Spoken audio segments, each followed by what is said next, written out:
வணக்கம்.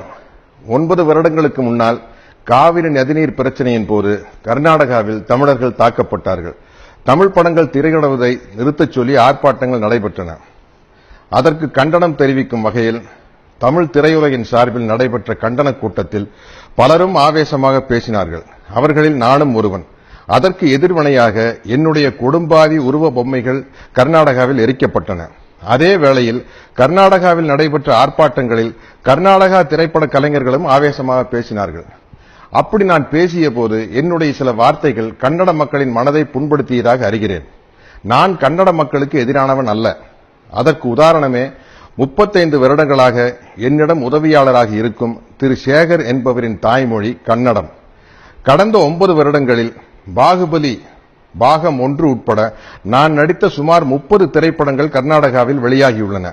எந்த பிரச்சனையும் எழவில்லை. சில கன்னட படங்களில் நடிக்கவும் என்னை அணுகினார்கள். நேரமின்மையால் நடிக்க இயலவில்லை.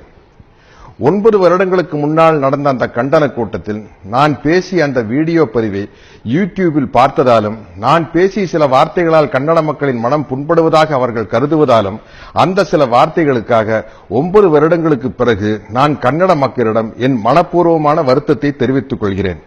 எனக்கு ஆதரவாக குரல் கொடுக்கும் தமிழீழ உறவுகளுக்கும் தமிழக மக்களுக்கும் என் நலம் விரும்புபவர்களுக்கும் என் மீது வருத்தம் கொள்ள வேண்டாம் என்று கேட்டுக்கொள்கிறேன். அவர்களுக்கு ஒரு சிறிய விளக்கம். பாகுபலி என்ற மிகப்பெரிய படத்தின் ஒரு மிகச்சிறிய தொழிலாளிதான் நான். என் ஒருவனுடைய செயலின் பொருட்டு சொற்களின் பொருட்டு பல ஆயிரம் பேர்களின் உழைப்பும் பணமும் விரயமாவதை நான் விரும்பவில்லை. அது மட்டுமல்லாது கர்நாடக மாநிலத்திற்கு பாகுபலி 2ஆம் பாகத்தை வாங்கிய விநியோகஸ்தர்களும் திரையரங்கு உரிமையாளர்களும் பாதிக்கப்படாமல்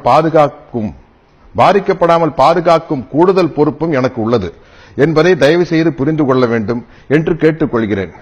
அது இன்றைய ட்விட்டரில் இயக்குநர் திரு ராஜமௌழி அவர்கள் கூறிய விளக்கத்தின் மூலம் இன்றைய ட்விட்டர் பதிவில் ராஜமௌழி அவர்கள் கூறிய விளக்கத்தின் மூலமாக தெளிவாக தெரியும்.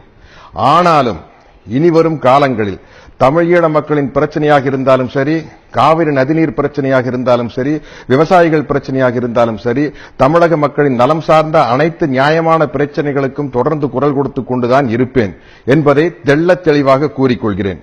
இப்படி நான் கூறுவதால் இந்த சத்யராஜை வைத்து படம் எடுத்தால் எதிர்காலத்தில் தொல்லைகள் வரும் என்று கருதும் தயாரிப்பாளர்கள் தயவு செய்து இந்த சாதாரண சின்ன நடிகனை தங்கள் படங்களில் ஒப்பந்தம் செய்ய வேண்டாம், என்னால் நஷ்டமடைய வேண்டாம் என்று மிகவும் தாழ்மையுடன் கேட்டுக்கொள்கிறேன்.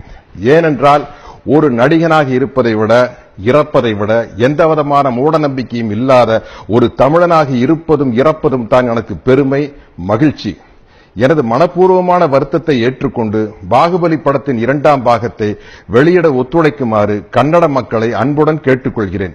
என் உணர்வுகளை புரிந்து கொண்டு எனக்கு உறுதுணையாக நின்ற தமிழீழ மக்கள், தமிழின உணர்வாளர்கள், தென்னிந்திய திரைப்பட நடிகர் சங்கம், தமிழ் திரைப்பட தயாரிப்பாளர் சங்கம், தமிழ் திரைப்பட இயக்குநர்கள் சங்கம், தென்னிந்திய திரைப்பட தொழிலாளர்கள் சங்கம், என் நலம் விரும்பிகள் அனைவருக்கும் நான் எனது மனமார்ந்த நன்றியை தெரிவித்துக் கொள்கிறேன்.